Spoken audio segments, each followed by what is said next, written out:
BKME সভাপতি মোহাম্মদ হাতেম, আপনার কাছে আপনি শুরুতেও বলেছিলেন যে মার্কিন শুল্ক যে আরোপ করা হয়েছিল সেটা স্থগিত আছে 90 দিন, এরপরে কি হবে জানি না। সম্ভাবনা কি এখানেও আছে কিছু যেটা আমরা নতুন করে পেতে পারি? আমি শুরু থেকেই বলেছিলাম এবং যেদিন এই ঘটনা ঘটলো সেদিনই মিডিয়ার সবার সাথে আমি কথা বলেছি এবং আমি বলেছিলাম যে না, এখান থেকেও আমাদের ভালো কিছু বের করে আনার সুযোগ কিন্তু আছে এবং সেই পথেই কিন্তু সরকার এখন যাচ্ছে এবং আমরা মনে করি সরকার খুব তড়িৎ যে পদক্ষেপগুলি নিয়েছে সেখানে একটা ভালো নেগোসিয়েশন আমরা প্রত্যাশা করছি এবং আশাবাদী আমরা সেখান থেকে ভালো কিছু আসবে। এছাড়াও সুযোগ আরও বেশি আসবে আরেকটা কারণেও, যেহেতু চায়নার সাথে একটা বড় ধরনের বাণিজ্য যুদ্ধ চলছে এবং আলটিমেটলি চায়নার রপ্তানিটা কমে যাবে, ফলে সেখানে আরেকটা সুযোগ আমাদের জন্য তৈরি হবে। তো সেই সুযোগ আসলে আমরা কতটুকু নিতে পারবো সেটা আমাদের জন্য অনেকগুলি প্রশ্ন রয়েছে।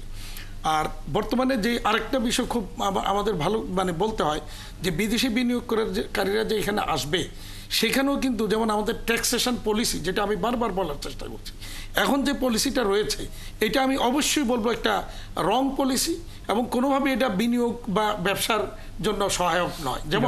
যেমন আমি বলি, এখন যে সিস্টেমটা করা আছে, আমি লাভ লস করি লাভ না করি যাই করি না কেন ট্যাক্স আমার কাছ থেকে কেটে নিবেই এবং তা নিচ্ছে না। সেটা কি অ্যাডসোর্স কিনা?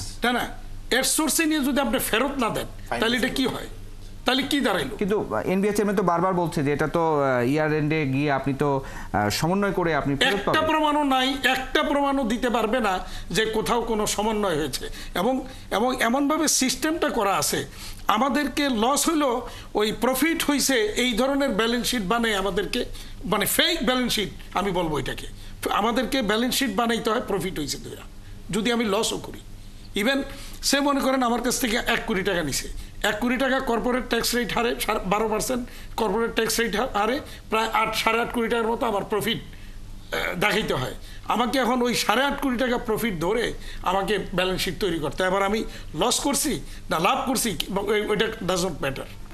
এই যে সিস্টেম, এই সিস্টেমের পরিবর্তন করতে হবে এবং অন্তত মিনিমাম 5 ইয়ার্সের জন্য একটা সিস্টেমকে ঘোষণা দিতে হবে, তাইলে বিনিয়োগকারীরা আকৃষ্ট হবে যে হ্যাঁ, ক্যালকুলেশন করে তারা আশ্বস্ত হলে তখন তারা আসবে বিনিয়োগে, আদারওয়াইজ বিনিয়োগকারীরাও কিন্তু এগুলি হিসাবে নিবে না। ধন্যবাদ। দর্শক, আপনারা শুনছিলেন বাংলাদেশের শিল্প খাতে না একেবারেই ক্লিয়ার হয়েছে যে বিষয়টি, সেটি হচ্ছে যে বিনিয়োগকারীরা যেটা চান সেটি হচ্ছে তারা যেন পরিষ্কার স্বচ্ছ একটা ধারণা পেতে চান রাজনীতিবিদ যারা ক্ষমতায় থাকবেন কিংবা অরাজনৈতিক যে সরকার বর্তমান ক্ষমতা আছে তাদের কাছ থেকে, সেটি সব ক্ষেত্রেই বিদ্যুৎ বা গ্যাসের মূল্য বৃদ্ধির ক্ষেত্রেও কেন বাড়ানো হচ্ছে সে বিষয়টি নিয়ে আজকে আমাদের 2 আলোচককেই ধন্যবাদ জানাই আমাদেরকে সময় দেওয়ার জন্য, তৌফিকুল ইসলাম খান এবং মোহাম্মদ হাতেম।